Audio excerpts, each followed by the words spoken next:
Coach, just looking back on things, I don't know if it makes it any easier to watch it on tape and kind of see how things unfolded. What do you take from things having a second chance to go back over the way things wrapped up last night?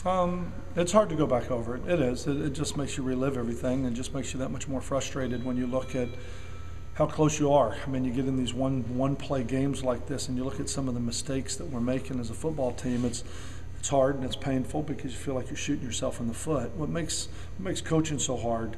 What makes coaching this team so hard? You have so many guys that are playing unbelievable football right now. We've talked, guys like B.J. Daniels are well documented about the progress they've made and how far they've come and what Darryl Scott's doing and those 5 offensive linemen and what Landy and Shields are doing and the way Demetrius Murray has played. I look at Corey Grissom and Keith McCaskill. I look at those 3 linebackers and Lanaris, Lattimore and Barrington and the guys in the secondary. I can't ask them to play any harder. I can't ask them to play with any more passion or be any more focused. They're playing well, but going back, the biggest thing that shows up going back watching that film, our special teams were ferocious. I mean, they were awful. I mean, they were bad. And when you play that well as an offense and that well as a defense, you're not supposed to lose a game like that or even to be into overtime. But when you're looking for it, our special teams was a difference in 16 points in that game in 4 plays. I mean, there were 30 special team plays in that game, and one of them goes for 7. One of them leads to a 3-point field goal for them, and then you miss 2 field goals. That's a total of 16 points. In a overtime game, I mean, that's the difference of the score being 23-7. I mean, that's where it should have been. I mean, that's where it should have been if we would have done what we were supposed to do on special teams. And so right now, that's what's so hard and that's what's so painful is our special teams have been doing some better things over the last couple weeks.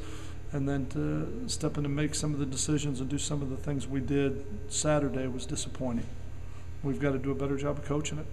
You've been a special teams guy. You guys put a lot of time in on special teams. It's not that it's an area that's being neglected. It's just not showing up on Saturday. And that's probably even more frustrating. We talked earlier about every time there's an injury, the thing that it's affecting the most is special teams. And we talked about that last week with all of a sudden Sterling Griffin's down. So Deontay Welch, who was an every down special teams player, now is your starting X. So you can't play him 70 plays on offense and then also have him go play the 20 plays of special teams he had been playing. So every time there's an injury, whether it's a special teams player, an offensive guy, or a defensive guy, everybody goes up a rung on the depth chart, and it makes those guys that are playing that many plays on offense and defense, it makes it hard for them to continue to play that many plays on special teams.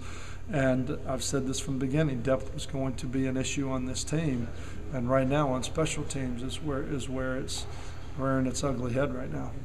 Skip, right before the long drive the Rutgers had when they went 80 yards, I think you had a 4th and 1 at midfield, and I remember at the time thinking that the way your defense was playing, kick and make them go 30 yards longer, that kind of thing. Exactly. Was there any question there at all? The same thing that you said right there. Don't give them a short field. If they're as well as our defense is playing, they still need a touchdown. I mean, it's not a field goal. They still need a touchdown. Punt the ball away and say you got to go 80 yards against this defense to beat us. But the worst thing I could do is walk into the defensive team meeting and say, guys, sorry we gave you a short field and you gave up 7. I mean, that's the one thing that I didn't want to do as a coach. And so thought about it briefly, but then said, you know what, let's give our players a chance to win it on the field and let's punt it away and let's make sure we don't lose it with a call we make, with a dumb call we make here at midfield.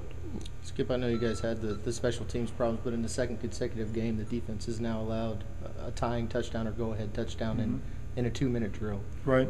How much do you guys work on that in practice, and are you a little bit puzzled that the group can't seem to come up with a stop when the game's sort of on their shoulders? Yeah, yes and no. I mean, when you look at the big picture, you can't argue that we have given up 2-minute drives, for touchdowns.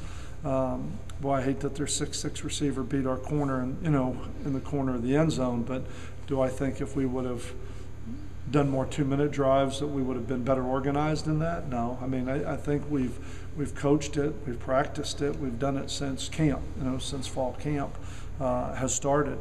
Again, I said this in the press conference afterwards. How do you argue with the catch you made on 4th and 14 or whatever it was? 4th and 9, yeah. How do you get mad at one of your players and say, man, if we would have coach us better. I mean, it was a great individual effort by him, and now they did a great job to get him in 4th down. And the young man made a great play. So I don't look at it necessarily like, oh, wow, it's just, boy, we're blowing coverages on the final drive. We're not where we're supposed to be. We can't make a play. We've dropped a bunch of interceptions on the final drive. I don't look at it like things like that. You go back and really study the film. We've had some opportunities to make some plays that we haven't been able to get it. We haven't been able to get it done. But I certainly don't think it's, oh my gosh, alarming at this point that there's a consistent problem with the 2-minute drive at the end of the game. I hate that we weren't able to close the door. I hate we weren't able. I hate A, that it came to that. B, that we weren't able to make a 1st down to finish out the game at the end. And C, we weren't able to get the stop at the end of the game. But we all had our opportunities in every phase of the game.